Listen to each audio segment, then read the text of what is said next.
আসসালামু আলাইকুম ও রহমতুল্লাহ। 10 মিনিট মাদ্রাসায় আপনাকে স্বাগতম। আজ আমরা শাওয়ালের গুরুত্বপূর্ণ 4টি বিশেষ আমল জানব। শাওয়াল হিজরি বছরের 10ম মাস।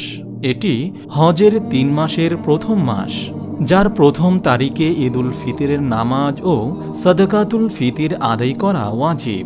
এ মাসে সংশ্লিষ্ট রয়েছে হজের মাস এবং তার আগে পবিত্র রমজানুল মুবারক। শাওয়াল আরবি শব্দ, যার অর্থ উঁচু করা, উন্নত করা, পূর্ণতায় পৌঁছে দেওয়া, পরিপক্কতা ও স্থিতি লাভ করা। একে শাওয়ালুল মুকাররম বলা হয়।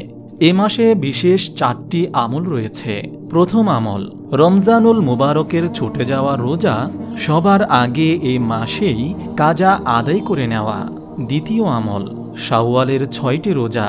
কেননা প্রিয়নবী সাল্লাল্লাহু আলাইহি ওয়াসাল্লাম ইরশাদ করেন, যে ব্যক্তি রমজানের রোজা পালনের পর শাওয়ালের 6টি রোজা রাখবে, সে যেন সারা বছরই রোজা রাখল এবং সে পরিমাণ সওয়াব লাভ করবে।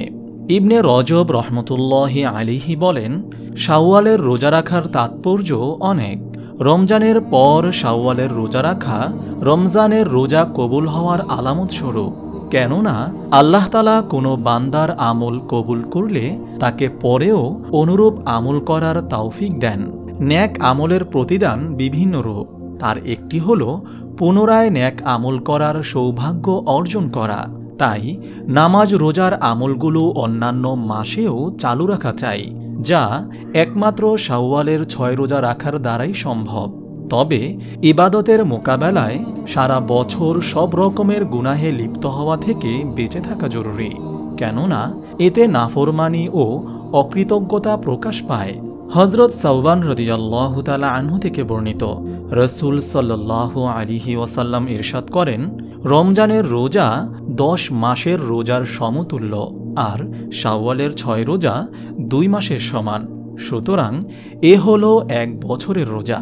যে ব্যক্তি রমজানের রোজা শেষ করে শাওয়ালের 6 রোজা রাখবে, সেটা তার জন্য পুরো 1 বছরের রোজা রাখার সমতুল্য। তৃতীয় আমল, শাওয়ালে বিয়ে করা।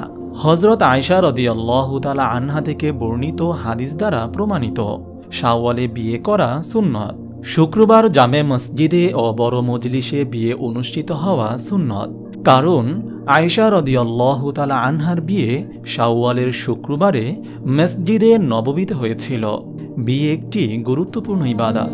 এ সম্পর্কে রাসূল সাল্লাল্লাহু আলাইহি ওয়াসাল্লাম ইরশাদ করেছেন, বান্দা যখন বিয়ে করল তখন তার দিনদারি অর্ধেক পূর্ণ হয়ে গেল।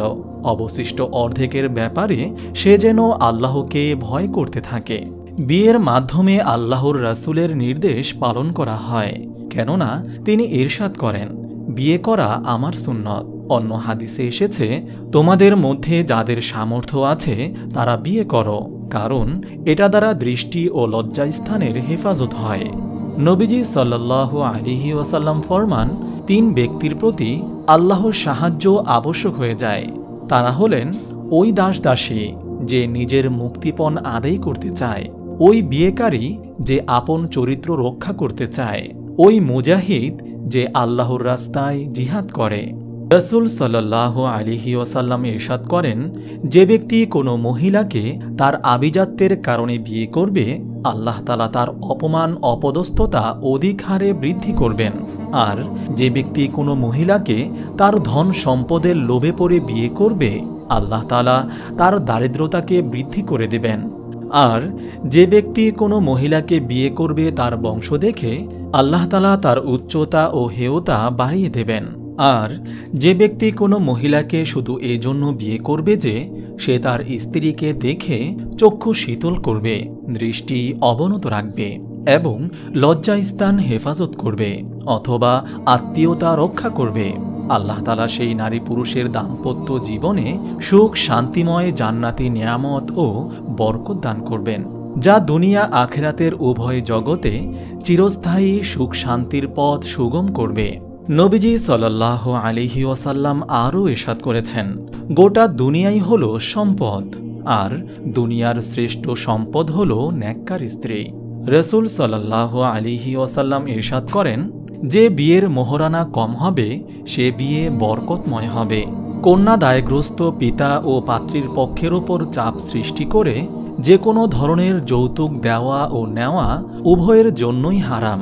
তদুরূপ পাত্রীপক্ষের ওপর বিয়ের খরচপাতি চাপিয়ে দেওয়াও নাজায়েজ। ইসলামী বিয়েতে বিজাতীয় কালচার অনুসরণ করে নাচ, গান, বেপরদা ইত্যাদি হারাম।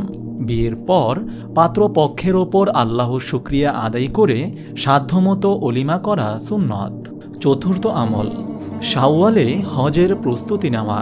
কেননা যারা হজের নিয়ত করেছেন তাদের গুরুত্বপূর্ণ কাজ হল তারা যেন হজের যাবতীয় মাসলা মাসাইল শিক্ষা করেন, আল্লাহর হক ও বান্দার হক যথারীতি সমাধান করেন এবং মহান রব্বুল আলামিনের দরবারে বেশি বেশি কাইমুন ও বাক্যে দোয়া করতে থাকে। মহান আল্লাহ তাআলা আমাদের সবাইকে শাওয়াল মাসে এই আমলগুলো করার তৌফিক দান করুন, আমিন।